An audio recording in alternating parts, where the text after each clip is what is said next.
a gente vai trabalhar justamente com isso, para que a gente possa, né, no futuro, trabalhar com isso. Isso é uma produção histórica. E isso também, lógico, vai nos conduzir a uma produção científica. E aí eu vou sugerir que a gente utilize o Zap para a gente dar continuidade a esses estudos. A gente está perdendo um espaço muito grande. Eu, no final, vou até apimentar a discussão, que vai ser um dos objetos desse de estudo de magnetismo, para eu vou jogar e a gente discutir. Aí a gente pode trabalhar mais com as evocações, né, que são assuntos interessantes. Vamos utilizar isso. Tem um grupo de estudo do Livro dos Espíritos da sexta-feira à noite que está utilizando muito esse recurso do Zap. Cristiana faz parte, e aí ela vê isso. Então, sem mais delongas, vamos para o Wilson. O Wilson já chegou aí? Wilson, você que vai fazer a abertura, né?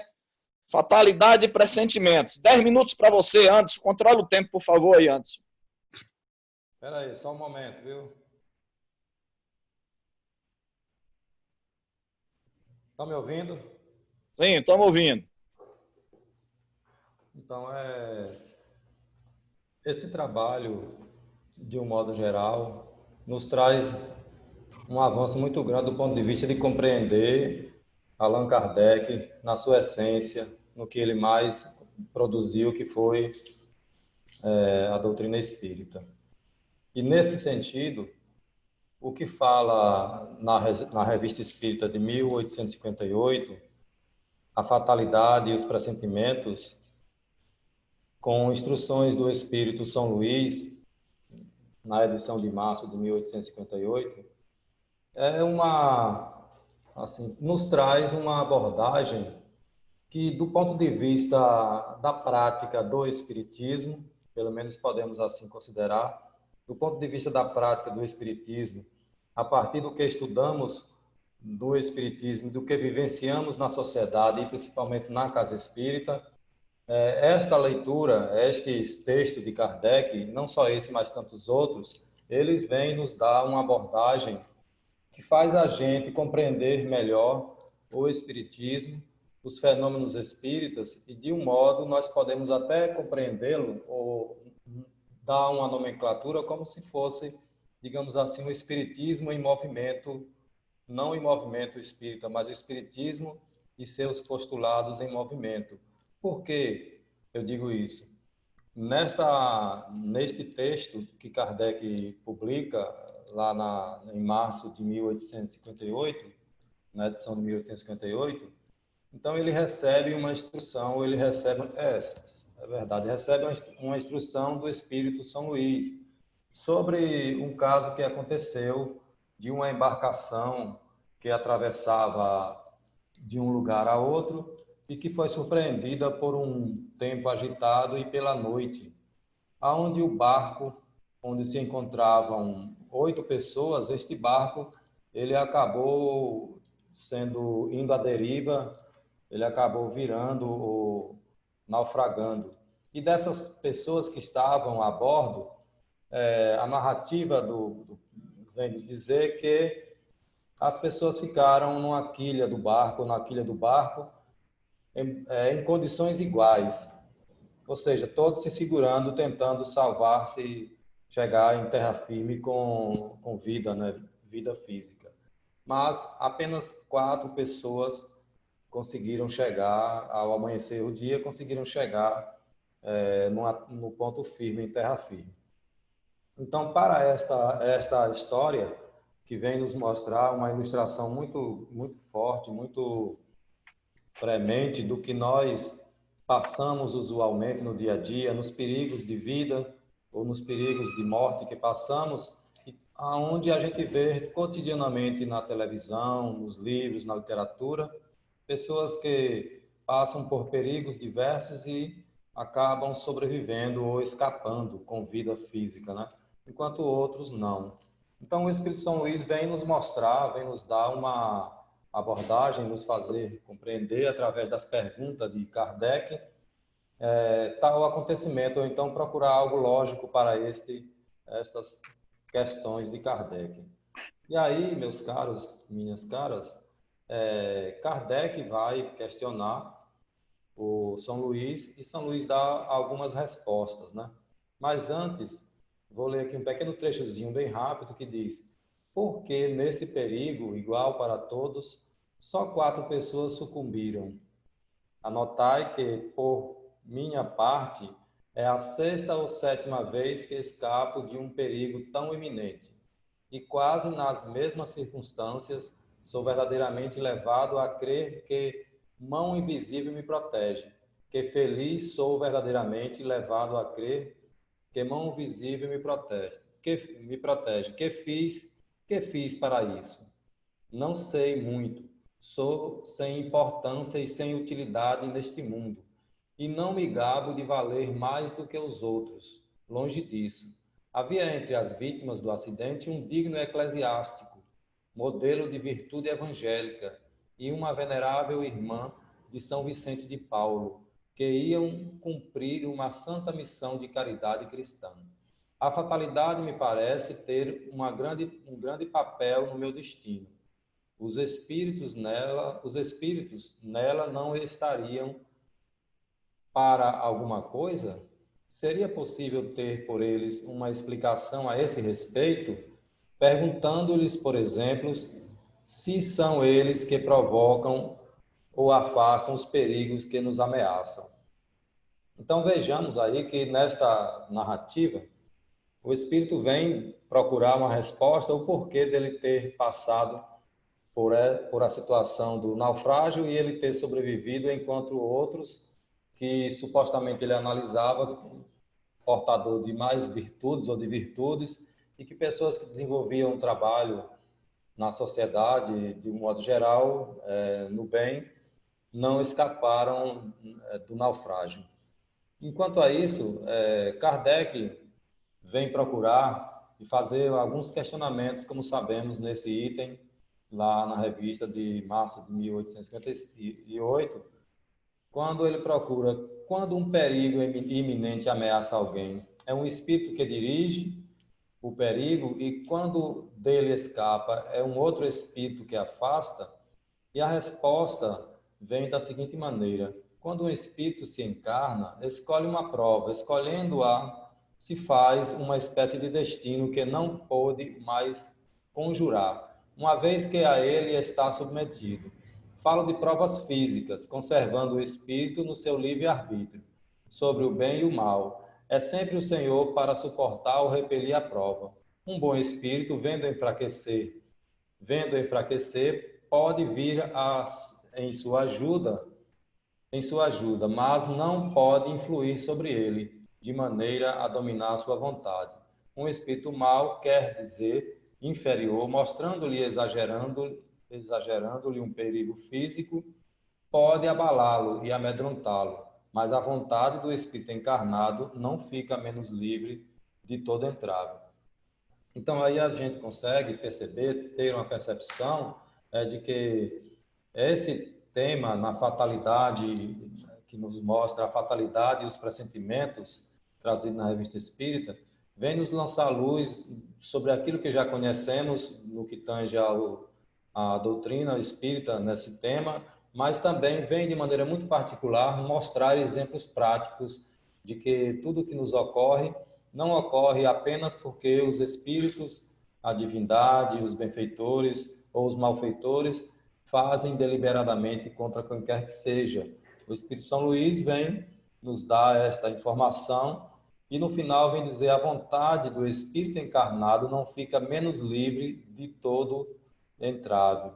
E ele continua, Kardec continua fazendo os indagamentos, os questionamentos a São Luís, e as respostas também vêm de uma maneira muito, muito tranquila e muito elevada, levando mais compreensão. Não que Kardec não tenha essa compreensão, mas que ele, na condição de organizador, de sistematizador da doutrina espírita, e na condição de educador, pedagogo, procurou sempre fazer ou publicar na sua obra os livros de uma forma que quem fosse ler futuramente e naquela época pudesse ter uma compreensão mais notável, uma compreensão melhor, didaticamente falando, do que ele escrevia.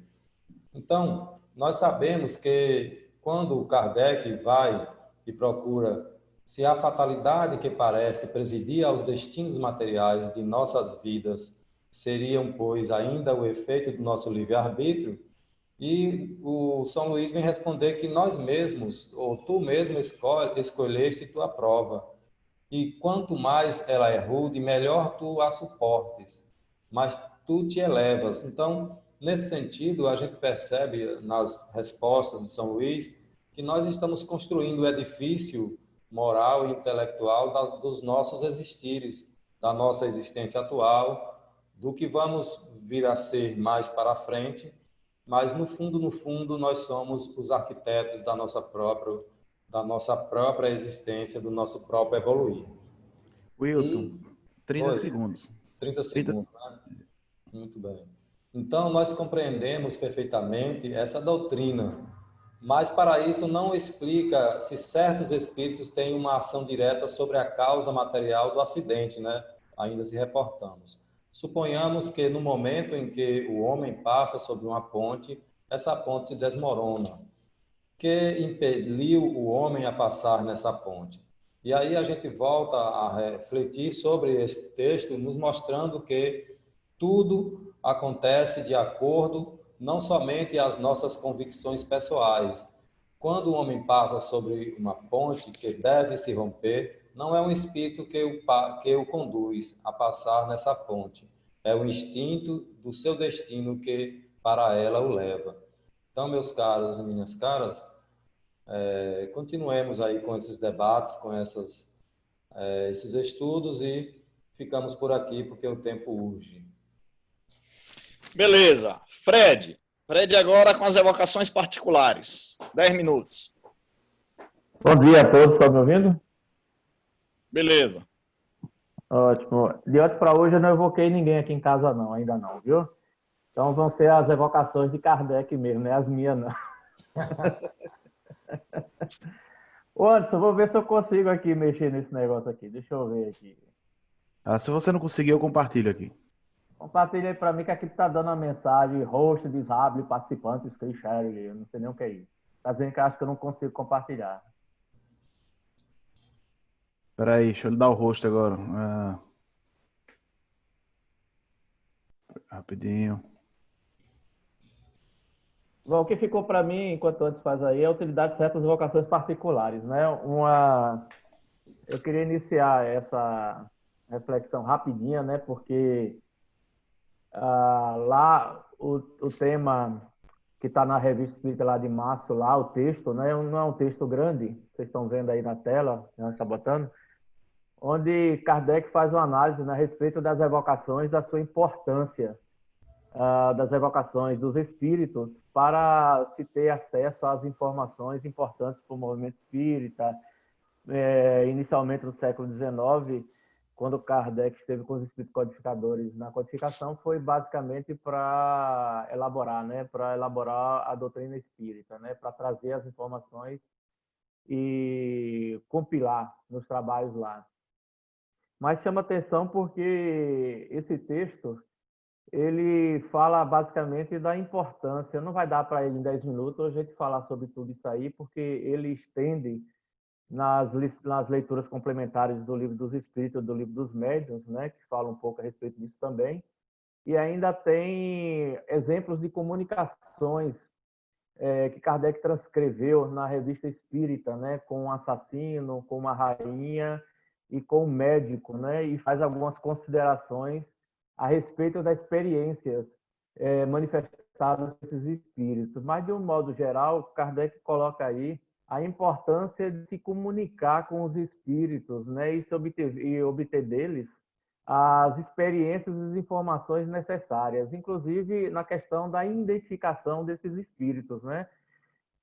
Pelo que eu entendi, Kardec coloca claramente que é uma tarefa das mais difíceis dentro da prática espírita, é justamente você identificar os espíritos como eles são. Apesar de que ele não leva essa consideração de uma maneira que nós precisemos focar essencialmente na identificação, mas muito mais na essência da mensagem, né? Daquilo que o Espírito está nos trazendo, da sua comparação com as necessidades das ações, da nossa existência, das experiências que nós temos, e principalmente a importância que aquela mensagem tem para um grupo ou para o indivíduo dentro das suas relações de convivência, de experiência no processo reencarnatório. Então, eu percebo que na leitura, né, desse texto de Kardec, ele estimula essa comunicação, essa interação, né, essa relação com os espíritos dentro das práticas espíritas, né? Ele fala, inclusive, que da dificuldade de você identificar espíritos mais conhecidos, como Sócrates, Platão, Newton e outros, né?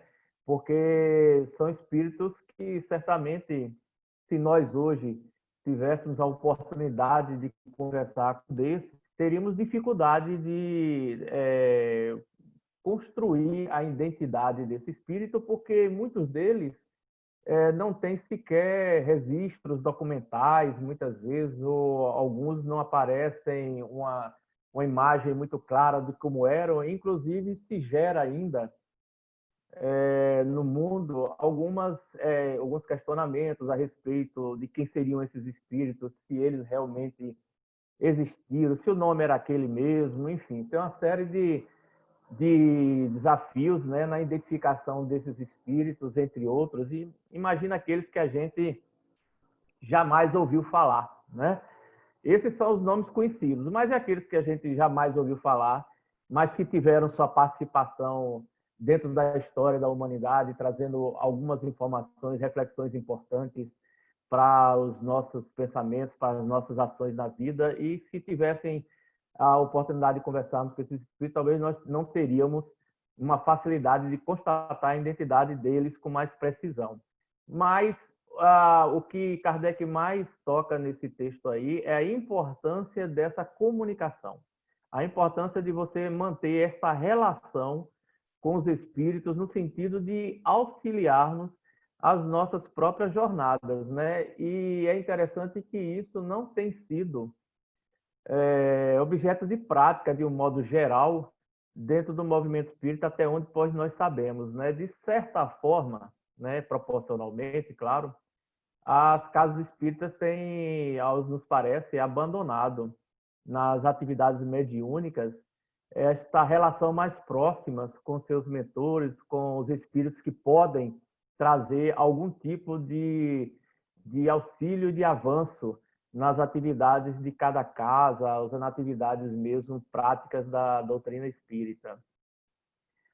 Evocar espíritos parece-nos que está muito distante do que o Kardec recomendou que ocorresse nas casas espíritas, né? Que ocorresse nos grupos espíritas, já que ele não chamava de casa na época, né? Chamava de grupos, porque ele sempre achou que deveriam haver grupos pequenos, né? E não grandes casas ou grandes instituições.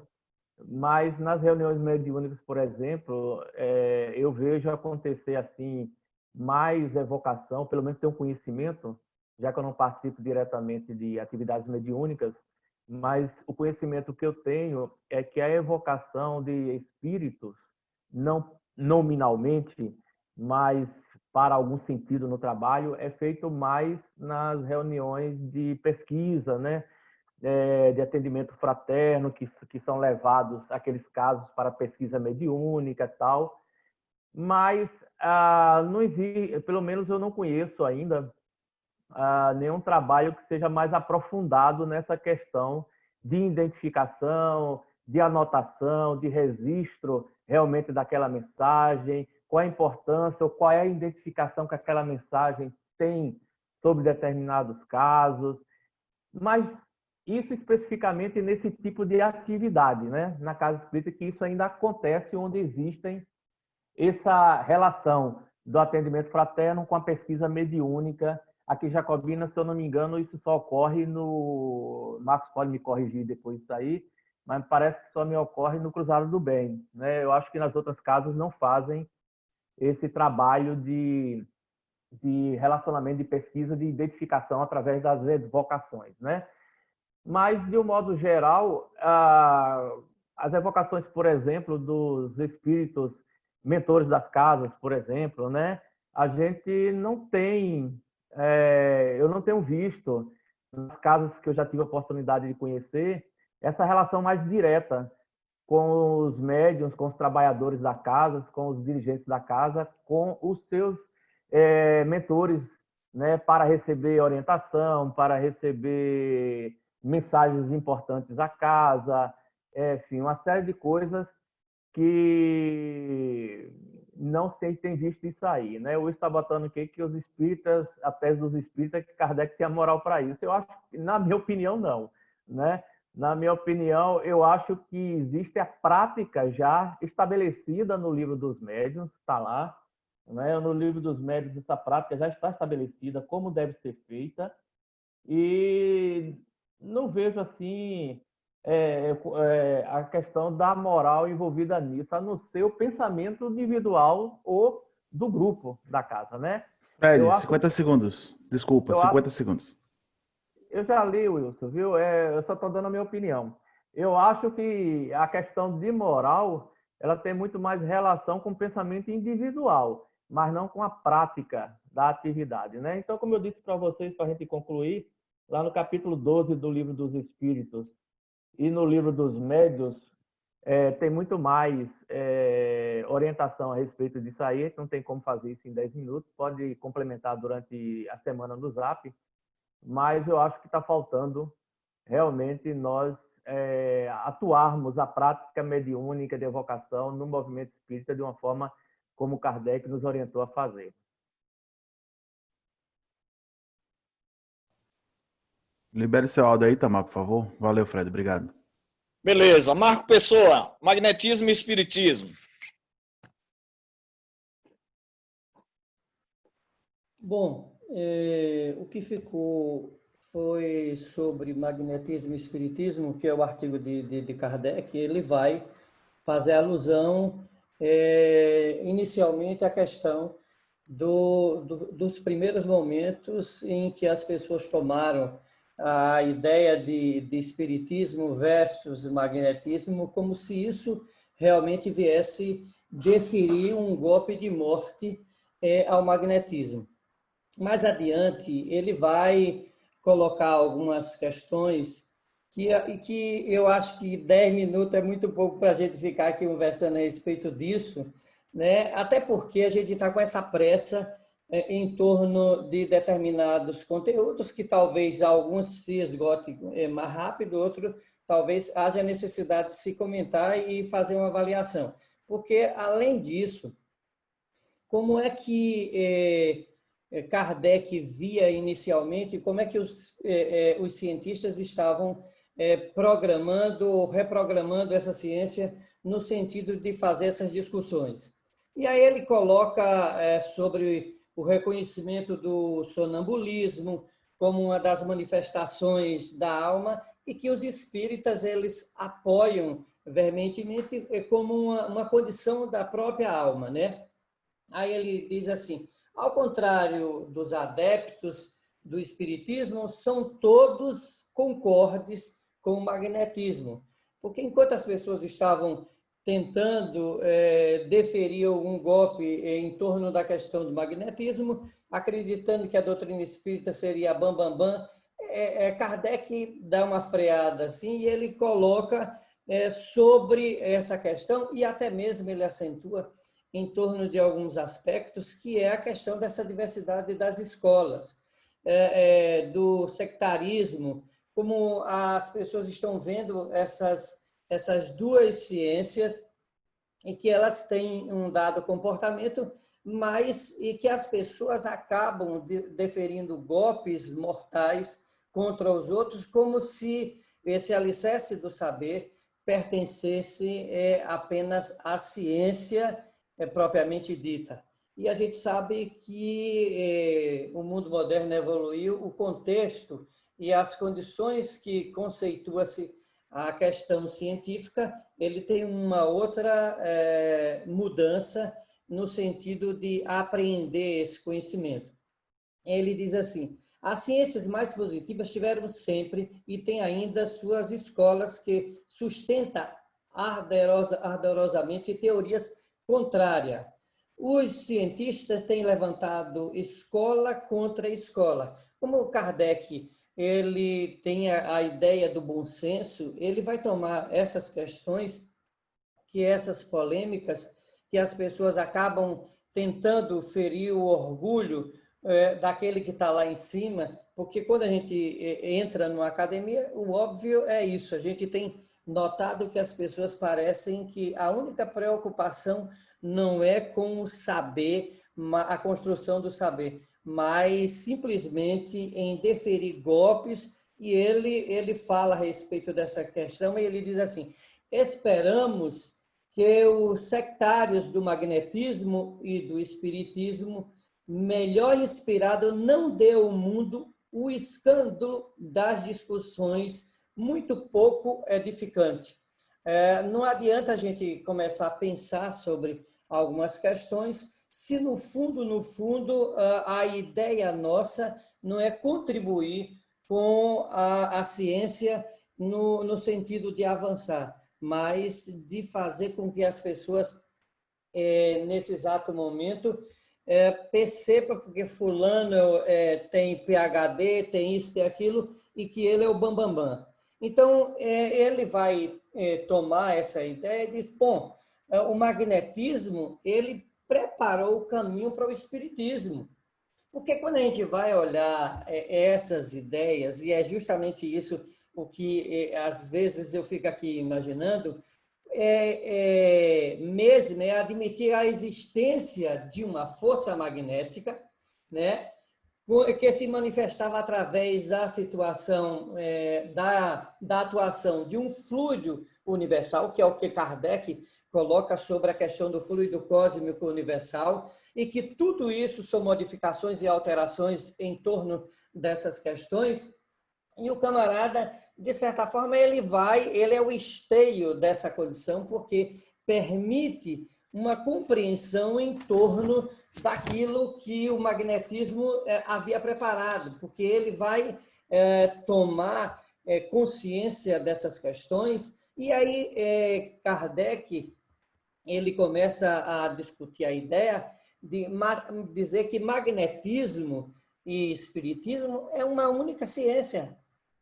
Por conta de... Aí ele diz assim, o magnetismo já possui entre nós órgãos especiais justamente acreditados. Seria supérfluo insistirmos sobre um assunto tratando com superioridade de talento e de experiência. A ele não nos referimos, pois, senão acessoriamente, mas de maneira suficiente para mostrar a relação íntima das duas ciências. Na verdade, uma passam de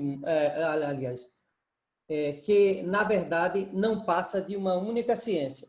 Então ele vai tomar essa ideia e dizer nas suas conclusões no artigo, dizendo que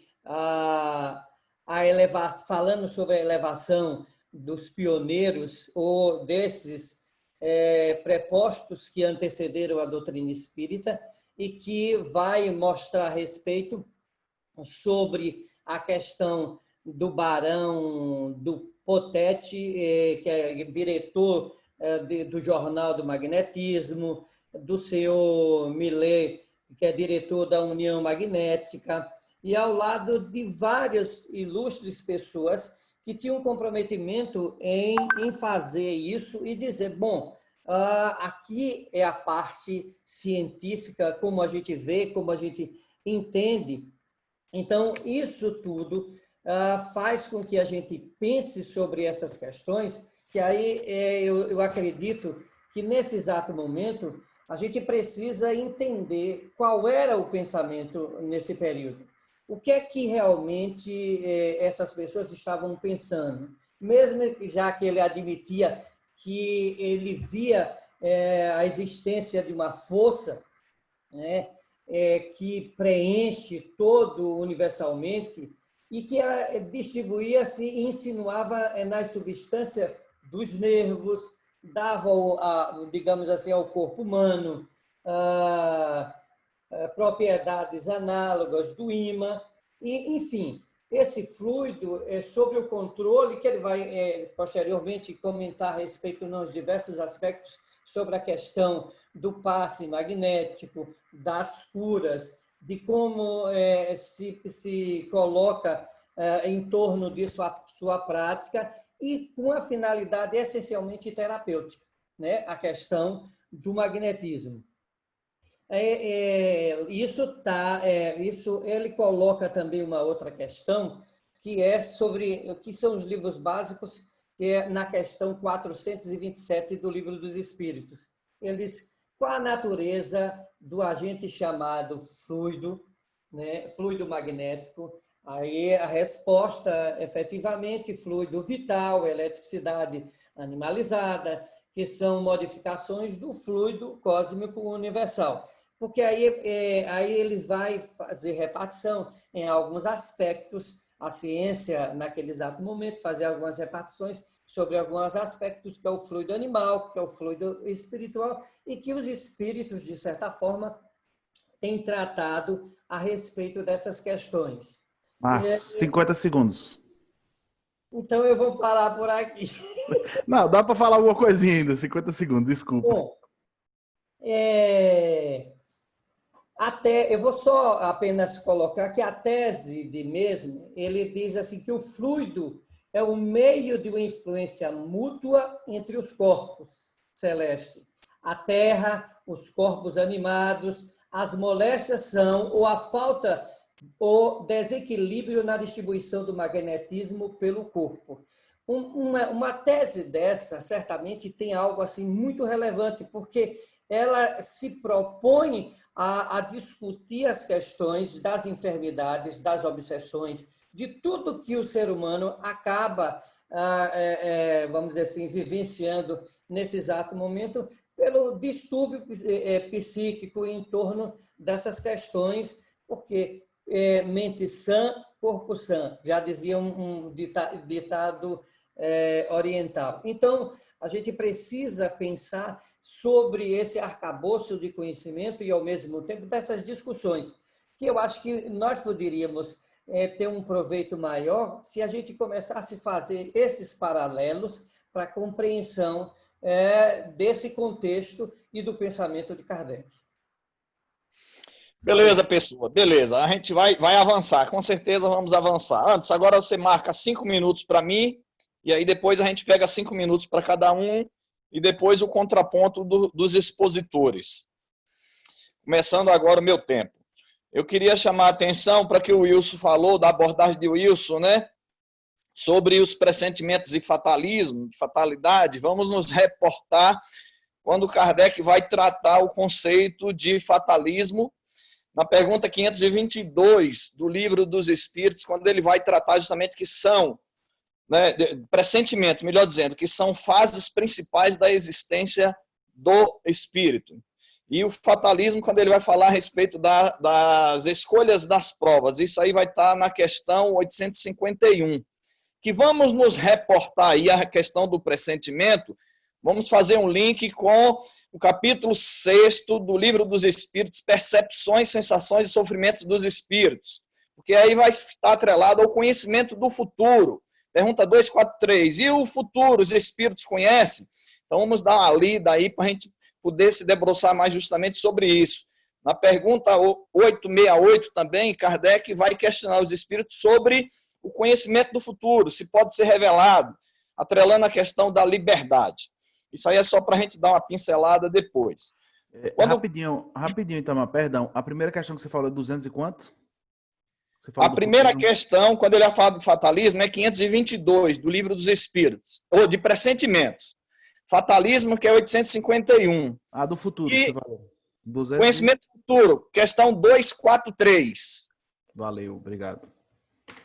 E o futuro, os Espíritos conhecem? Então, Kardec vai trazer justamente essa abordagem sobre se os Espíritos têm conhecimento. Para a gente justamente fazer esse link, é interessante também a gente fazer o link com a pergunta 868, que Kardec vai questionar sobre o conhecimento do futuro, né? Conhecimento do futuro. Pode o futuro ser revelado ao homem? Aí 869. Com que fim o futuro se conserva oculto ao homem? Existe o futuro? Existe o futuro? E aí o futuro ao fatalismo, à liberdade. Isso é só para a gente pensar e a gente estudar pessoalmente. Na questão da evocação. Olha, Fred trouxe muita coisa interessante aí. É interessante. Observe o que Kardec traz na Revista Espírita de 1859, setembro de 1859. Processos para afastar os maus espíritos. Kardec diz assim: o espírito que fala espontaneamente limita-se à generalidade, enquanto as perguntas lhe traçam um quadro mais positivo e instrutivo. O interessante é que esse mesmo texto está no Livro dos Médiuns, no item 269, das evocações. Ele só fez ampliar um pouquinho. E Kardec ainda vai dizer nessa Revista Espírita, as evocações que temos feito permitiriam lançássemos um olhar investigador sobre o mundo invisível. É mito essa história de não evocar espírito. Isso aí é a chamada mística da missão de Chico Xavier, quando ele disse, o telefone toca de lá para cá. É um equívoco. Para vocês terem ideia, no Livro dos Médiuns tem 26 páginas dedicadas às evocações. Kardec fala, lógico, ele vai dizer no Livro dos Médiuns, no capítulo das evocações, essas duas maneiras que tem cada uma das vantagens, quer dizer, as comunicações espontâneas e evocadas, ele vai dizer que não é inconveniente. Agora ele chama atenção. As espontâneas não têm nenhum inconveniente quando se está senhor dos espíritos. E se está certo de os maus não tomarem nenhum império. Mas na frente ele diz, o exame escrupuloso que aconselhamos é, aliás, uma garantia contra as más comunicações. A questão é o olhar investigativo, pesquisador, e não a aceitação de tudo que os espíritos falam. Aí quando o Fred falou a respeito do... Tamar, 1 minuto. Oi. 1 minuto. Então eu vou pular para a questão do magnetismo. Não, nas minhas considerações finais eu falo do magnetismo. Só para fechar isso que é interessante, o nosso olhar nas atividades mediúnicas não é um olhar investigativo, é uma aceitação do sobrenatural, porque ainda concebemos a ideia dos espíritos como sendo sobrenaturais. Nós não fazemos um trabalho acurado de pesquisador, como Kardec fez, de investigador. A gente aceita tudo que o espírito fala sem uma análise, sem termos um olhar investigativo, sem apurarmos o que os espíritos quiseram dizer com aquilo. A gente sequer grava, a gente sequer faz uma avaliação, a gente sequer faz um link para ver se é verdade ou não. Jacobina, nós temos um trabalho aí muito interessante, com 1.112 comunicações gravadas, analisadas, feitas por Clédio Sadi, ao longo de 21 anos. 21 anos. Para quê? Para que pudesse fazer esse link, chegou a uma conclusão de 73% de coincidência das comunicações. Isso com o atendimento fraterno. Tem um trabalho em Serrinha, nessa mesma área, que foi apresentado no Congresso. Eu também apresentei esse trabalho lá no Encontro Estadual do Espiritismo, que foi muito bom. Fechou meu tempo? Pronto, fechou. Cristiana. Gente, não sei como é que tá o áudio aí, porque minha internet está muito ruim. Inclusive, na hora que Fred estava falando, foi difícil para eu ouvir. Estava muito chiado. Acho que problemas de tecnologia. Eu gostei demais dos 3 assuntos de hoje, achei muito bom. Infelizmente, essa semana não tive tanto tempo de aprofundar, mas todos eles muito importantes. E quando se trata do primeiro assunto, que é a fatalidade, eu acho bem interessante essa abordagem de fatalidade, e a gente vê lá no vocabulário espírita, quando se traz aquela definição de fatalidade, é muito interessante, porque fala-se de fatalidade no Livro dos Espíritos, da questão do pressentimento lá no Livro dos Médiuns, na questão, no item 184, mas no vocabulário, ele fala para a gente o quê? Que existem 2 tipos de fatalidade. Eu acho bem interessante, porque quando a gente restringe a nossa visão a essa existência, se eu tiver, porque eu vejo muitos espíritas, às vezes, com uma visão muito materialista, né? O que acontece? A gente é espírita, mas a gente tem uma visão dessa encarnação. eu sou espírita, mas eu analiso a minha encarnação presente. Se eu for analisar só a minha encarnação, eu vou ver em diversos aspectos a presença da fatalidade. Mas, na verdade, quando eu coloco esse meu olhar espírita e me vejo num processo de diversas encarnações como um espírito eterno, eu vou perceber que quando eu escolho as minhas provas, ou quando essas minhas provas, ou expiações, ou aquilo que eu tenho que passar são definidas, quando eu venho para essa encarnação, fatalmente eu vou passar por certas experiências, mas essa fatalidade, ela vem de uma escolha anterior, que foi a minha escolha pré-encarnatória. Então, muitas vezes, a gente vê espíritas confundindo, né? Nos debates com jovens, às vezes fala, mas a gente... Às vezes, na última vez que eu tratei sobre a lei de liberdade com os jovens, nesse semestre ainda, eu lembro que o menino fez a comparação assim, falei, não, que nós temos essa escolha, né? Aí ele falou pra gente que a gente era se a gente entendesse fatalidade, a gente era como marionetes que teriam direitos a pequenas escolhas. Aí você vai desconstruir isso, porque quando a gente tem essa visão nessa existência, nós vamos entender que existem certas coisas que fatalmente vão acontecer, porque você está ali, porque você está nessa ou nessa situação de encarnação. Então, para a gente entender sobre fatalidade, a gente tem que tirar esse olhar de um espírita que vê essa existência, sabe? Eu acho que isso é muito importante, a gente ter essa visão mais ampla da nossa existência em diversos aspectos, sabe, gente? Eu vejo muito isso quando eu já ouvi uma pessoa falando que a gente é espírita, mas a gente tem que descer do muro. Você tem que entender como um todo. Então, assim, eu sou espírita, mas quando acontece um processo de uma perda, alguma coisa, eu já venho com aquela meio, né, tá muito difícil, tá isso, aquilo. Mas não, eu tenho que ter essa visão mais ampla. No que se refere ao segundo item também, que é muito bacana, a questão das evocações, e eu não sei se é porque na minha infância eu venho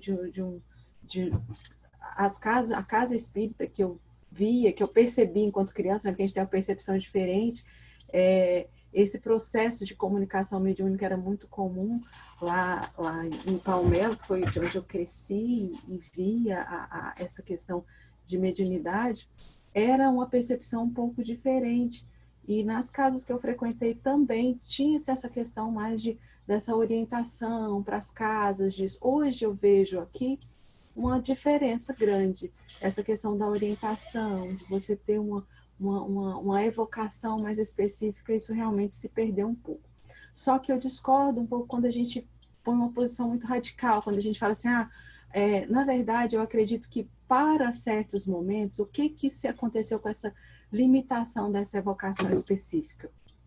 Para a gente não se perder. Porque muitas vezes, às vezes a gente ia criar casas espíritas, a gente tem que ter muito critério com isso, casas espíritas e pessoas dependentes da orientação de certos espíritos. Eu vejo muito isso, sabe? Às vezes é um outro lado, que eu acho que é importante, tem a necessidade, a importância, e está lá no Livro dos Médiuns, né? Quando se fez essa comparação com o telefone, que o Fred falou, o telefone só toca para quem sabe usar, né? Até o Itamar comentou comigo que na sexta-feira a gente fez essa observação. O Livro dos Médiuns está aí. Ele é um manual para a gente, né? E é como se fosse assim, a mediunidade é um instrumento. É como se fosse esse telefone mesmo, esse instrumento. Só que o que acontece? Muitas vezes nós não lemos o manual. Então, quando você não lê o manual, você não sabe usar. O que eu falei até na sexta-feira, e Itamar comentou, que é como se eu comprasse um telefone... Oi. Rapidinho, esqueci de avisar, acabou o tempo, mas fala um pouquinho que eu esqueci de avisar. Mais uns 30 segundos, perdão. Eu sou assim, eu vou falando.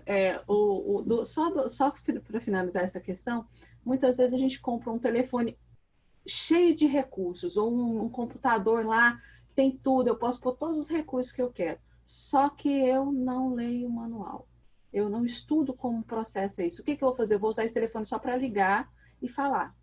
Eu não vou usar os recursos dele. Eu vou usar o meu computador só para digitar um texto no Word, enquanto eu podia fazer todas as edições possíveis nele. Assim também é o nosso processo mediúnico. Eu acho que essa questão das evocações, a questão de toda a mediunidade, a falta de conhecimento do Livro dos Médiuns com um olhar mais criterioso e mais crítico, para não se criar dogmas, para não se criar coisas que às vezes não tem muito relação com aquilo que foi a ideia inicial de Kardec. Depois a gente continua.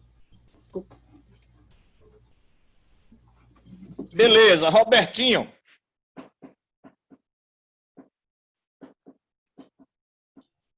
Deixa eu colocar o microfone para funcionar. Os temas, né, como a Cristiane falou, foram muito interessantes. Na realidade, foram todos, viu? Eu mesmo optei pela pluralidade dos mundos. Eu achei muito interessantes, mais especificamente sobre Júpiter e alguns outros mundos. Mas vamos lá, a questão da fatalidade. A gente pode se reportar no Livro dos Espíritos a questão 258. Então, nós pedimos, né, para passar pelas experiências, pelas situações do mundo corpóreo, né? Então, por isso, não existe, propriamente dito, uma fatalidade. São escolhas nossas, né? E por isso, do pressentimento, a gente ter a percepção do que pode ocorrer, né? Algumas pessoas dizem que é premonição, né? Vai me acontecer alguma coisa. Eu sou muito consultado, por exemplo, em questão de sonhos, principalmente porque eu estudei psicanálise e o pessoal quer que eu me reporte muito aos estudos de Freud, né? Mas é justamente porque nós escolhemos as experiências, as tribulações e situações que vamos vivenciar, né? Então, a fatalidade lá aborda muito bem no texto e lá no final fala, né, que eles abordaram a questão da fatalidade física, mas que a gente pode se aprofundar no Livro dos Espíritos no que concerne a fatalidade moral, para a gente ter um melhor entendimento. Sobre a questão das evocações, né? Eu acho interessante que a gente faça esse trabalho de evocações, mas vejo a necessidade de uma preocupação em relação a gente ter o cuidado de saber evocar. Então, a gente tem que ter o senso crítico das comunicações, como o Itamar falou, né? Porque muitas casas espíritas, pelo que a gente percebe, se deixam levar pelo que os espíritos falam. Então, a questão de evocar o mentor espiritual da casa é interessante? É. Mas será que esse espírito que está se comunicando é o mentor? Né? Então, por exemplo, a última casa espírita que eu atuei, que eu trabalhei, que eu ainda tenho um vínculo, né, lá em Pilar, o mentor espiritual veio através de uma médium, e nesse dia eu não estava lá, e disse que era para parar os trabalhos que a gente realizava com a evangelização. Quer dizer, e não disse o porquê, não disse os motivos. E eu falei, olha, eu paro esse trabalho desde que ele venha em comunicação mediúnica e converse comigo e me diga por quê, né, com argumentos, por que a gente deve parar os trabalhos de evangelização. Então, o cuidado que a gente tem que ter é a questão do critério, evocar quando necessário, se agregar conhecimento, que a gente observa no texto, o Kardec tem a preocupação de dizer que os espíritos que têm o mesmo patamar evolutivo para a gente, eles têm maior possibilidade de agregar conhecimentos, porque estão vivenciando ou vivenciaram experiências as quais nós temos vivenciados. Então, vão nos auxiliar no nosso comportamento, na nossa cultura, na nossa conduta, né? Porque uma das preocupações que a gente tem com os trabalhos mediúnicos é evangelizar espíritos, né? A gente quer, na realidade, evangelizar, mudar a conduta, comportamento dos espíritos. Só que no dia a dia a gente não consegue nem mudar os que convivem com a gente, imagina quem está no além, né? Então, a gente tem que observar que eles também devem ser orientadores nossos, de posturas e comportamentos que nós não devamos ter, para às vezes não estar na mesma condição que eles estão do outro lado da vida. A questão do um minuto. Pronto, então eu vou concluir com o magnetismo. Eu só queria, sobre Franz Mesmer. Quando eu fiz o curso de psicanálise, a gente estudou muitos trabalhos de Mesmer, né? E um dos trabalhos que ele fazia com o magnetismo é um trabalho terapêutico, que eu acho que foi um direcionamento que Kardec deu aos trabalhos feitos, os trabalhos mediúnicos realizados por ele. Foi justamente de terapia, de auxiliar, de orientar, de amparar os espíritos, né? Então, por isso ele fazia alguns questionamentos, que é lá nos outros textos, dos espíritos que desencarnaram, a sua condição do além-túmulo, enfim. O propósito mais era ter o entendimento da condição deles lá no mundo extracorpóreo, para ver o comportamento nosso em relação ao mundo agora, e essa mudança comportamental mudaria o fluido magnético e vital que existe em nós para melhoramento e evolução. Tenho dito. Tamar? Tava fechado o áudio, Tamar. Eu fechei aqui por causa do ruído. Antes, você controla seu tempo ou eu controlo? Tanto faz. Eu controlo. Não vou roubar, não. Não se preocupem, não. Mas pode controlar aí também, Tamar. Vamos lá, pessoal. Algumas colocações aqui. Eu vou parafrasear aqui nosso irmão... Como é que se diz? Nosso irmão Roberval. Tem algumas coisas que eu não vou repetir, porque senão a gente vai ficar repetitivo, né? E aí deixa de ser produtivo. Mas vou fazer algumas pontuações, né? Sobre a parte da fatalidade, né? Além de tudo que já foi dito aqui, você vê como a revista Espírita era importante, né? Porque se a gente for lá para o Livro dos Espíritos, a edição que a gente usa hoje, 1860, né? A primeira pergunta, que é a 851, sobre fatalidade, é a metade da primeira resposta que São Luís deu nesse artigo da Revista Espírita, né? Então vejam, isso não estava na primeira edição da Revista Espírita, ou do Livro dos Espíritos, né? Porque essa comunicação foi dada em 1858, né? E se vocês forem ver a questão 851 do Livro dos Espíritos, é a metade da resposta mesmo, exatamente do jeito que está escrito na Revista Espírita, está lá no Livro dos Espíritos, né? E aí ele usou partes em outras respostas também dessa. Então vejam a construção se consolidando dentro das obras também. É importante a gente ver isso, né? E aí eu vou dizer o seguinte, eu acho que foi Cristiano que falou sobre essa questão de instinto, mas vejam como é importante, né? Porque a relação entre instinto e inteligência foi algo que Kardec desenvolveu até a sua última obra. Ainda na Gênese, Kardec falava sobre isso, porque é um assunto extremamente importante, não só para a ciência experimental, da psicologia experimental, que é o que ele fundamentava junto com o espiritismo, né? Que é o que baseou o espiritismo. O espiritismo se encontra dentro da ciência experimental, da psicologia experimental. Mas a psicologia racional também, que a gente vai entrar nos ideólogos, enfim. Na psicologia racional, existia uma percepção de instinto, né, que diverge da percepção, um pouco, da percepção de instinto espírita, né? E Kardec não cansou, nem ele, nem os espíritos, de falar sobre isso. Então a gente vai ver, tanto nas revistas espíritas quanto na codificação, se a gente for reler, a gente vai ver que ele está sempre tentando fazer um paralelo, né? Onde acaba o instinto, onde começa a ação da inteligência, né? E onde as duas coisas se ligam. E isso é importante para a gente entender as relações nossas com os espíritos também, né? Aí passando já para a parte das evocações, né? A gente vai falar o seguinte, eu acho que tem uma coisa extremamente importante nesse artigo, me perdoe, Fred, mas eu acho que ele não trouxe isso, que é o seguinte, o título do artigo, né, é a importância de certas evocações. E eu acho que isso é o mais importante que ele quis nos trazer no artigo em específico, né, porque ele vai falar de evocação nas revistas espíritas, tudo.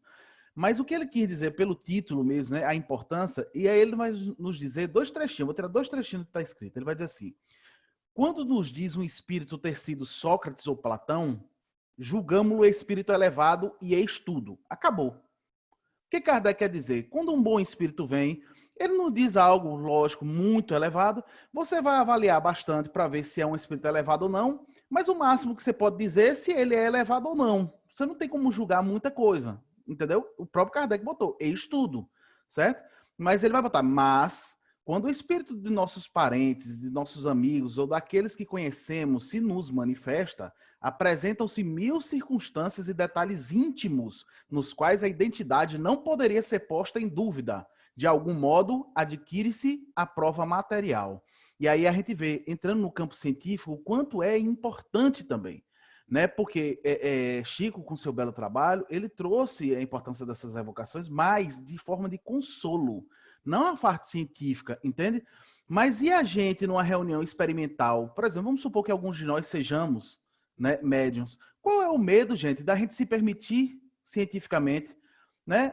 Se a gente evocar aqui Sócrates, eu não tenho certeza se vai ser ele ou não. Mas vamos evocar aqui, por exemplo, minha irmã, que faleceu alguns anos atrás, um parente aqui, né, e tal, experimentalmente, com todos os cuidados, lógico, né? Estou falando aqui muito abrangente, né? Com todos os cuidados, como o Robertinho falou e tudo mais, né?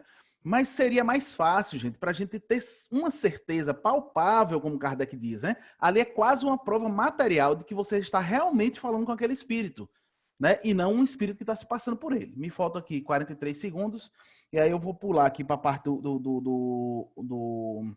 ainda sobre a evocação, gente, como Itamar falou, se vocês forem ver nessa revista espírita, as 3 evocações que ele faz, as evocações familiares que ele define, né, que ele vai trazer em quase todas as revistas espíritas, vocês vão ver que ele vai dizer o seguinte, Cada uma dessas entrevistas teve 30 e tantas perguntas. Inclusive, uma delas, a segunda, ele diz assim, nós retiramos toda a parte que não era importante para o assunto. Ou seja, na verdade, ele fez mais de 50.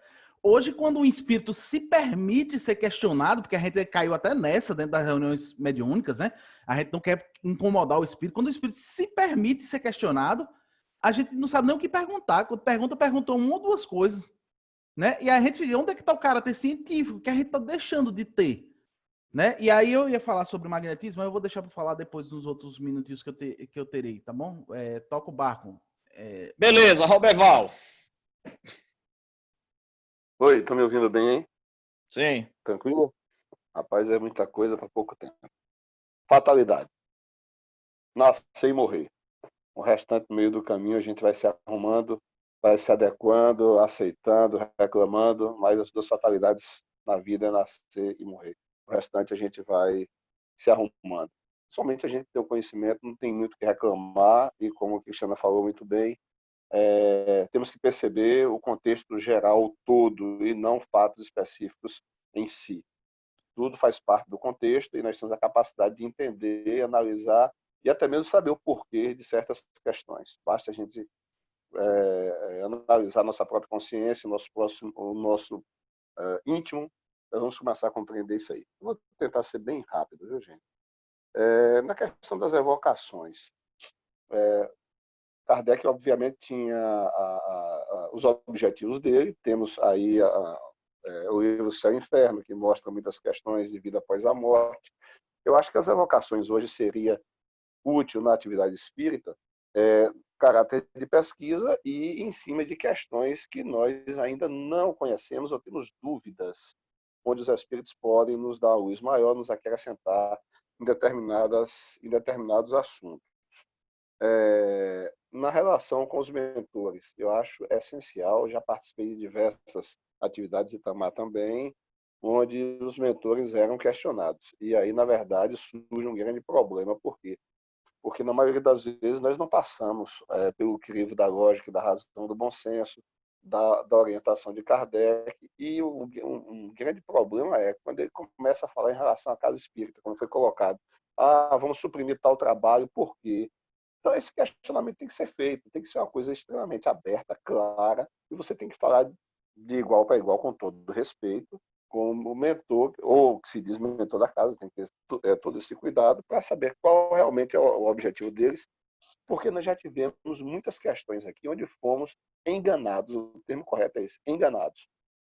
Chegou um determinado momento que aí um mentor compareceu e disse assim, gravem tudo, transcrevam para o papel e analise. A questão é análise da comunicação, como Kardec diz, não importa se é Sócrates, Platão, quem quer que seja. Analise o que foi escrito, é lógico, faz jus ao pensamento científico, filosófico do cidadão? Sim.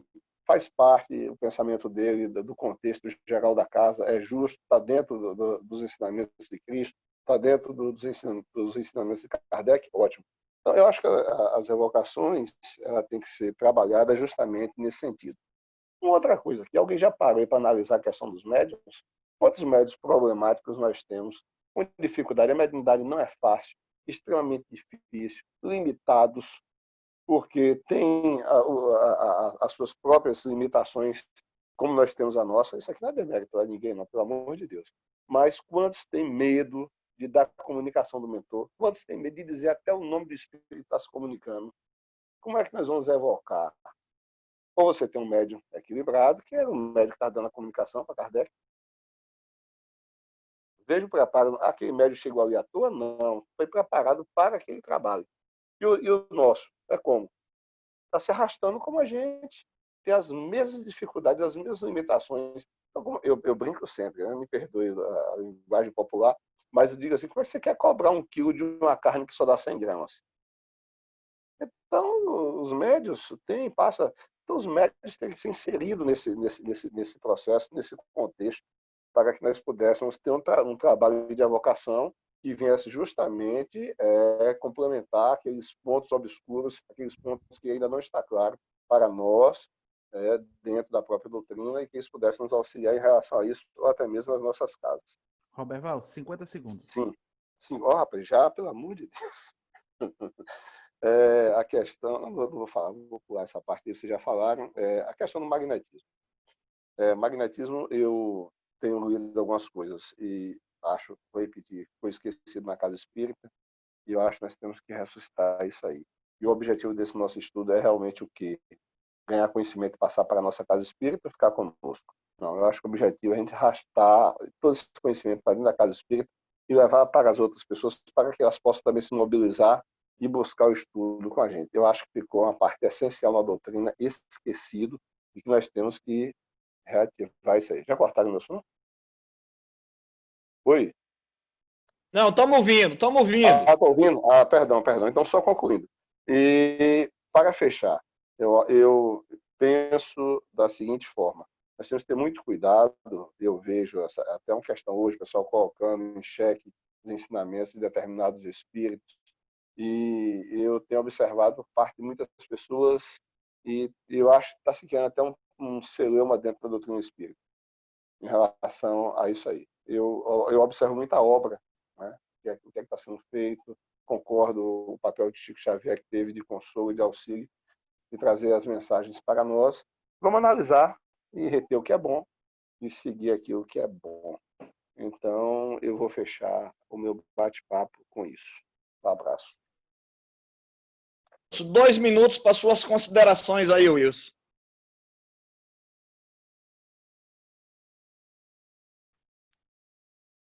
O áudio está fechado, Wilson. Abra novamente, por favor.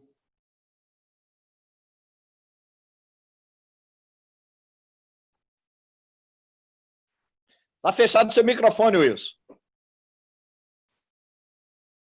Está fechado. Fique na parte de baixo da tela, Wilson. Você arrasta o mouse na parte de baixo, assim vai aparecer as opções, você abre o microfone lá no cantinho esquerdo. Aí, pronto. É porque eu estava lendo aqui um texto, aí saí da página principal. Então, o que eu percebo é que essas discussões elas têm provocado em nós uma reflexão muito séria, muito contundente do ponto de vista das nossas ações na casa espírita, né, de como nós estamos encarando o trabalho espírita. E certa feita eu conversando com um jovem, e ele dizia, depois de ir para a faculdade, ele dizia, poxa, lá na faculdade, lá no centro não me ensinaram na evangelização infantil nem na juventude a entender Kardec. Me ensinaram mais uma evangelização do ponto de vista igrejístico, ou um religiosismo que está muito fora de Kardec. Isso, eu lembrando dessas nossas discussões, lembrei também desse pensamento desse rapaz, e eu acredito que nós temos muito desafio pela frente para podermos fazer uma doutrina espírita, um trabalho espírita de modo muito mais sério, mais contundente, mas, acima de tudo, preservando o conhecimento e as atitudes de cada um, sem que a gente venha a ferir do ponto de vista pessoal, mas que algo deve ser feito, com certeza, sim, para que a gente possa ter o trabalho espírita de mais acerto. E no que tange a essa comunicação com os espíritos, eu percebo que a gente tem muitos desafios a enfrentar ainda, nesse sentido dos espíritos falarem e nós não podermos discutir ou divergir ou até mesmo falar do que pensamos a respeito da própria comunicação do espírito, né? Beleza, Fred, 2 minutos, Fred. Vamos lá, vou tentar correr, né? Veja só. Aí, em relação a evocações, eu e Anderson estamos falando a mesma língua, apenas com palavras diferentes, viu, Anderson? As evocações particulares que estão na Revista Espírita, ela teve um objetivo, o Kardec, que era a contribuição na codificação da doutrina espírita, no estudo da vida espiritual, né? Então, é para conhecimento geral, né? Quando eu me referi às evocações que são objeto de consequência do atendimento fraterno, por exemplo, aí é uma evocação também particular, no sentido de oferecer apoio e auxílio àquelas pessoas que procuram a casa no atendimento fraterno. Ou seja, as evocações estão seguindo o que preconiza o Livro dos Médiuns, tanto no que Kardec fez com os espíritos dos mais níveis, né, evolutivos, na Revista Espírita, na codificação, quanto nas casas espíritas que trabalham com atendimento fraterno, que o objetivo é ajudar o auxílio, né? Roberval estava falando aí de mentores, eu me lembrei, Roberval, que há muitos anos atrás, não sei se você se recorda, nós tínhamos uma reunião geral, regional, mediúnica, entre Jacobina, Miguel Comum, Piriti, Baixa Grande, que a gente conversava com os mentores, né? A gente recebia informações dos mentores, dialogava com os mentores, e geralmente essa reunião acontecia lá em Piritiba. E essa reunião se perdeu ao longo do tempo e a gente não teve mais, durante muitos anos, essa oportunidade de fazer esse encontro, que poderia ser em qualquer cidade, né? Baixa Grande, Jacobina, qualquer uma das cidades. E eu me lembro também que há alguns anos atrás, isso eu já tinha comentado com o Tamar também no passado, a Federação Espírita Brasileira fez uma pesquisa no movimento espírita do Brasil e alcançou um resultado estatístico baixíssimo de espíritas, de médiuns que estudavam o livro do médium. Então, a grande maioria dos nossos médiuns no Brasil não estudam e não compreendem adequadamente o livro dos médiuns. Por isso que, muitas vezes, para concluir, essa questão das evocações são interpretadas no cunho pessoal, do entendimento da pessoa, e não como Kardec nos orientou a interpretar e compreender. Beleza. Marcos Pessoa, 2 minutos.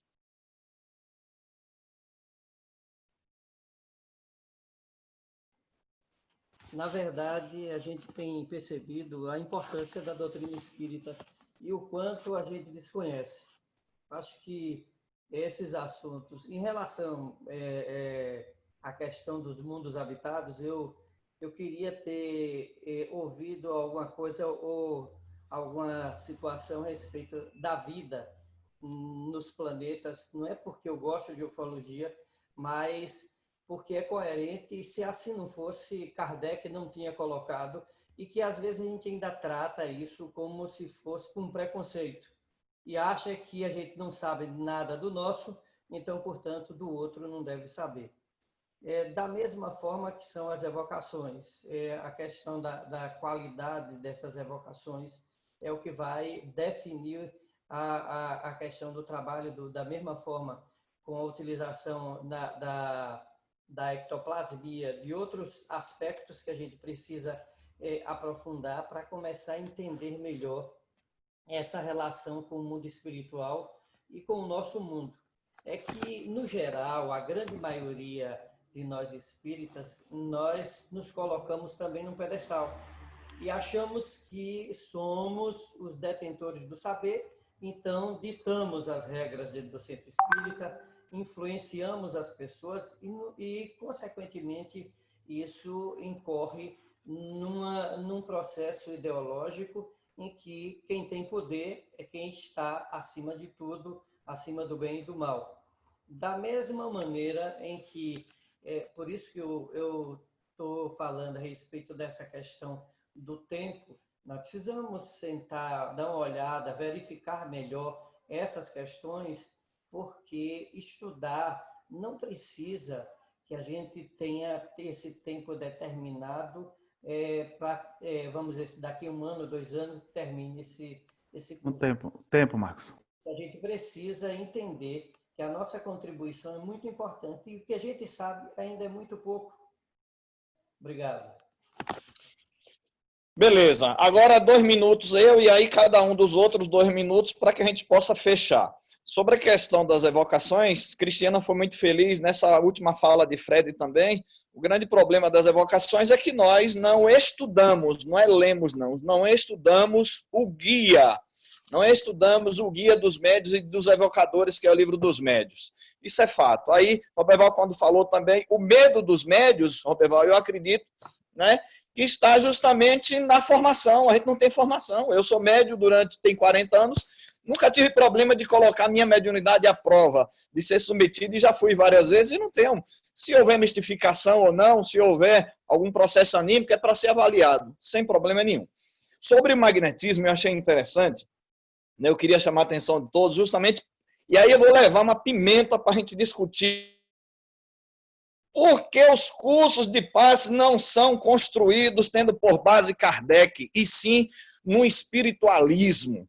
Vamos trazendo lá do budismo, trazendo do hinduísmo, chakras e um bocado de coisa que Kardec não fala nada disso. Se a gente observar bem, os cursos de passe são muito mais espiritualistas do que espíritas. Livros e mais livros aí, nada de Kardec. Kardec foi muito prático e objetivo. Para vocês terem ideia, Kardec vai citar no Livro dos Médiuns, no capítulo 4, 14, nos Médiuns Curadores, na pergunta 50, ele vai falar passes magnéticos. Ele vai citar na Revista Espírita, em 1859, Revista Espírita, 1868, Revista Espírita, 1861, 1865, 1863, tudo sobre passes magnéticos. Magnetismo, se a gente pegar, são várias e várias páginas que ele fala de magnetismo, e aí se constrói uma ideia de passe, de magnetismo fora do espiritismo. Traz do espiritualismo cá para dentro e empurra goela abaixo do movimento espírita. Coisa que não tem nada a ver. Kardec era um mesmerista. Ele fazia parte da sociedade mesmeriana. E isso aí, ele trabalhou muito bem com magnetismo, mas lamentavelmente se perdeu.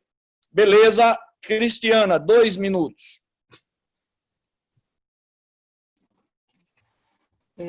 Só para considerações finais mesmo, eu acho que essa questão das evocações é algo que a gente fala muito e eu acredito que a gente passa por etapas, né? Eu acho que, a princípio, o que acontece? É a questão que Tamar falou mesmo, da preparação das nossas casas, da preparação do espírito. Por quê? Porque se, num certo tempo, a formação mediúnica até hoje, a gente percebe em muitas casas, é muito precária. Então, o que você poderia ter se você instituísse essa evocação sem ser pontual, sem ter uma análise, um critério, né? Que era todo aquele preparo que Kardec tinha. Você pode criar casas espíritas dependentes ali, acaba virando um consultismo, né? A pessoa chegar e quer uma mensagem do plano espiritual, do que eu quero fazer, e fica aquela dependência, você acaba fazendo só sem uma análise crítica. A análise crítica, ela vem do esclarecimento, ela vem do estudo, e isso é necessário. Eu acho que é essencial a gente pensar no resgate desse ponto, mas é essencial um resgate esclarecido, porque senão a gente cria casas espíritas com ideias equivocadas, né? Porque aquele espírito que se comunica, às vezes o preparo do médium, às vezes tudo que envolve vai levar e conduzir, né? O mentor da casa chega e fala, vamos encerrar as atividades de evangelização, mas por quê? Se não fosse uma pessoa que estudasse, um dirigente que estivesse ali atento às bases doutrinárias, não, vamos encerrar. O mentor falou para encerrar, vamos encerrar. Então, esse questionamento, ele vem do esclarecimento, é muito importante. Não vai ter tempo, mas a questão do magnetismo eu acho assim, importantíssima. Acho que até a gente pode aprofundar mais no nosso grupo, né?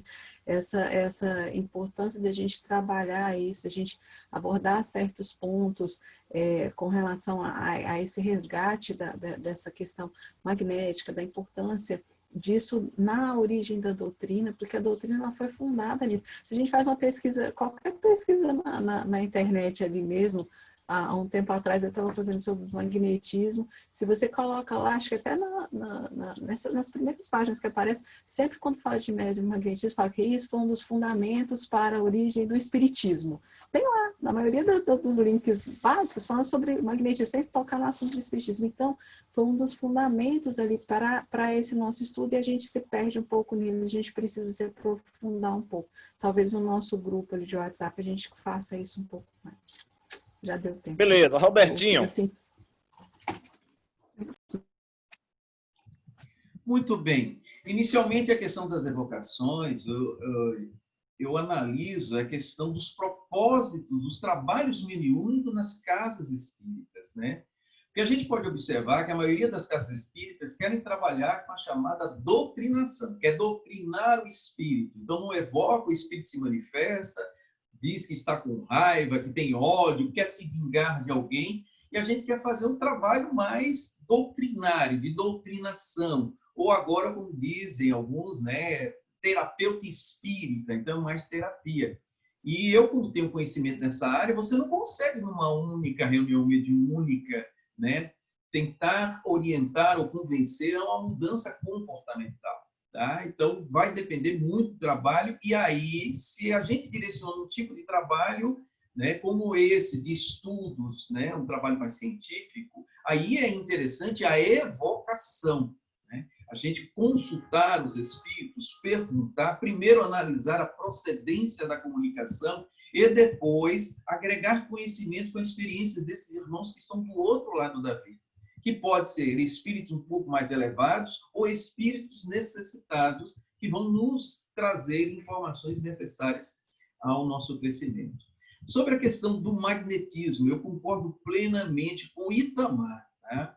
A gente está trazendo muita nomenclatura de outros pensamentos filosóficos e espiritualistas, como a questão do chakra, como a questão do karma, e a gente tem que ter a base dos nossos trabalhos espíritas em Kardec.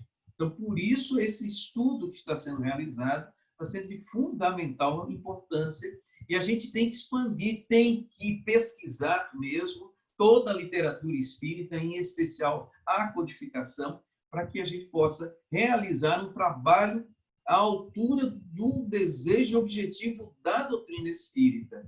E assim a gente possa divulgar cada vez mais esses trabalhos para que as pessoas possam seguir a mesma linha de raciocínio.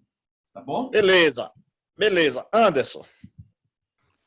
Pessoal, veja só, eu faltei falar sobre a questão do magnetismo, né? Vou dizer algumas coisas importantes aqui na minha percepção, né?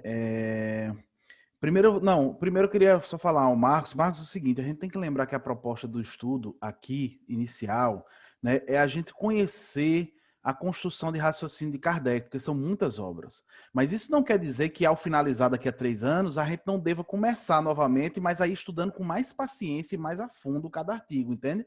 Porque a gente precisa primeiro entender a evolução de pensamento dele, né? O que ele pensou agora, o que ele mudou de opinião daqui a 1 ano, daqui a 2 anos, daqui a 3... Enfim, junto com os espíritos. Essa é a ideia. Mas não que a gente não possa melhorar, tá, Marcos? Vamos continuar esse debate lá, que eu acho interessante. Mas vejam só, pessoal, sobre o magnetismo, eu ia fazer uma pergunta aqui, mas eu acho que vocês já colocaram a questão. Mas é o que a gente tem. Fred, a questão dos chakras, tá? Não é Jacob Mello, né? Eu acho algumas coisas de Jacob Mello a fala interessante, acho outras coisas que ele se passa, acho. Anderson, né? Me perdoe. Anderson, me perdoe. Eu só citei chakras e Jacob Mello, eu não disse que era dele, não. Certo. Perdão. Mas onde eu vou chegar, pessoal? Porque é o seguinte, essas coisas se perderam um pouco, né? Se misturaram. Mas a gente sabe que a maioria delas, a raiz é lá no hindu, né? No hinduísmo, a gente sabe que a maioria delas é o seguinte. Mas eu vou pegar uma parte desse texto aqui, é o seguinte. Lá no final do texto que foi trazido aqui, ele vai falar assim, Kardec vai dizer, colocará os nomes de Barão do Potet, diretor de Jornal do Magnetismo, que era grande estudioso de sonambulismo, tá? Do Sr. Millet, que era diretor da União do Magnetismo, ao lado dos seus ilustres predecessores, o Marquês de Pissegui, que foi um grande estudioso sobre estágio de êxtase, e o sábio Deleuze. Você vê que de todos eles, Kardec, o único que ele deu adjetivo foi a Deleuze, e tem essa obra em português. Instruções Práticas sobre Magnetismo Animal, de Joseph-Philippe François Deleuze. Assim como tem obras de Marquês de Pissegui, traduzidas para o português, tem obras de Barão do Potet traduzidas para o português, do francês para o português. Só que o problema, pessoal, é que a gente é muita coisa para estudar realmente, e eu acho que aqui junto a gente está mudando o nosso pensamento aos poucos. Então a gente tem que se permitir, né? Essa tradução, né, foi feita em conjunto com Jacob Mello, né? Eu posso questionar aqui se ele modificou alguma coisa na obra ou não. Não sei. Mas é interessante, sabe? Não fala diretamente de chakras, mas fala de alguns centros de força. Deleuze foi o seguidor direto de Mesmer, né? Então, o Mesmer desencarnou em 1815, Deleuze foi até 1835. Mesmer, por exemplo, não acreditava que os epiléticos pudessem ser tratados através do magnetismo. Deleuze conseguiu desenvolver uma técnica de tratamento de epilepsia através do magnetismo, né? Deleuze que desenvolveu a técnica dos passos transversais, que são feitos com a pessoa em pé, né? E tudo isso aqui, né? Seu tempo, Anderson. Beleza. Então, só para concluir rapidinho. Então, assim, é importante, pessoal, que a gente se permita o estudo dessas coisas, porque Kardec dizia, né, como foi feito na leitura, elas são ciências irmãs que se parecem até uma. Tanto o sonambulismo, como ele vai falar em outro artigo mais na frente, como o magnetismo, como o espiritismo. Mas uma ciência não é a outra. É importante que cada coisa se estude no seu campo, né? E depois a gente consiga ver que uma soma na outra. A gente não vai estudar eletricidade dentro do espiritismo, mas o espiritismo pode ajudar a eletricidade, assim como o estudo da eletricidade pode ajudar o espiritismo. Então é importante a gente acabar com esse preconceito, gente, que é preconceito mesmo com o magnetismo, e parar com essas firulas tudinho que a gente tem feito, porque a gente está inventando muita moda mesmo. Mas enfim, dê seguimento. Roberval.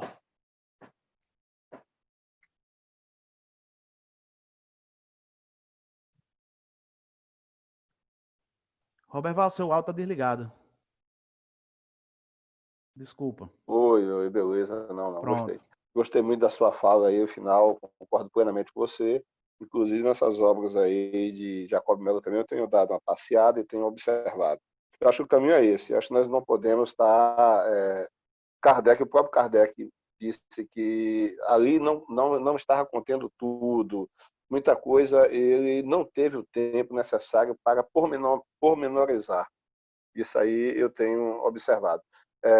O que vem de fora, que é adotado por algumas pessoas dentro da doutrina espírita, fica a pergunta, tem fundamento ou não?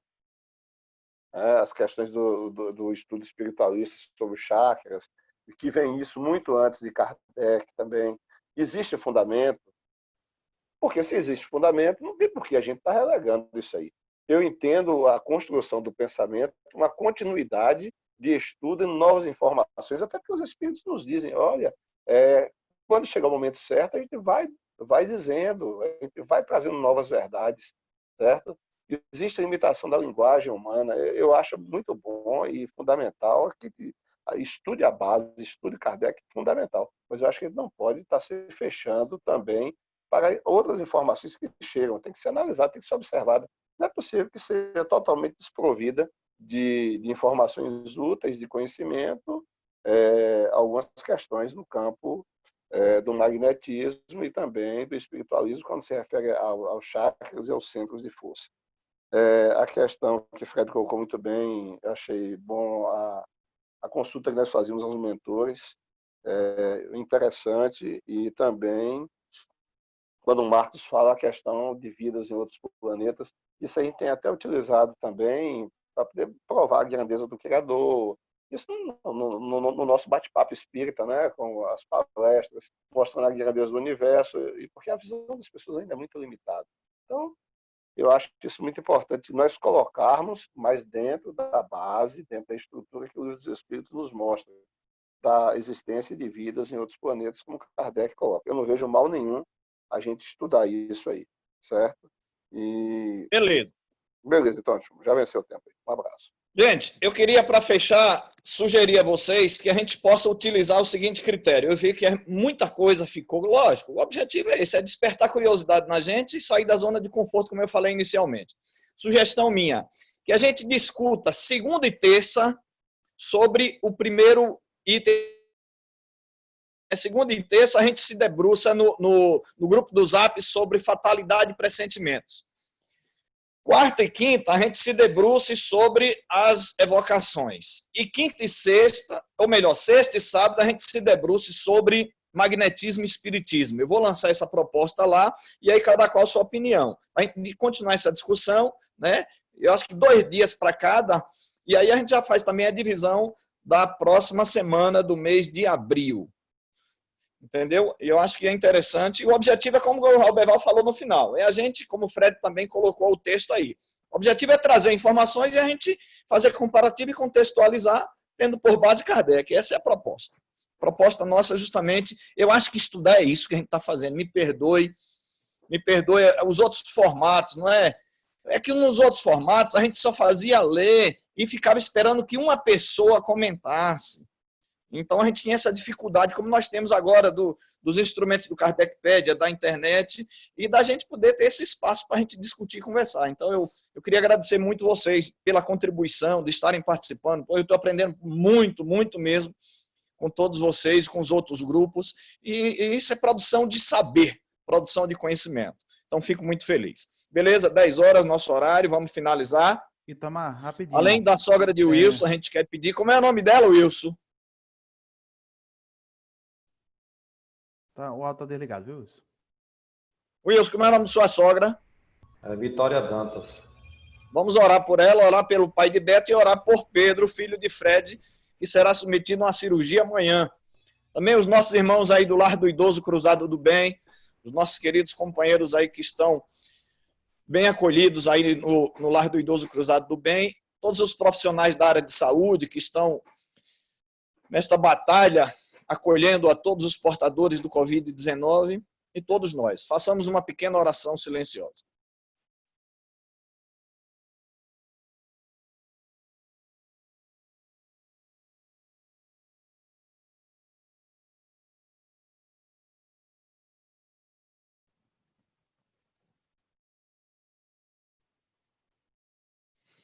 E assim, Senhor, nós te agradecemos a oportunidade do reencontro com todos esses irmãos e irmãs e a oportunidade da aprendizagem.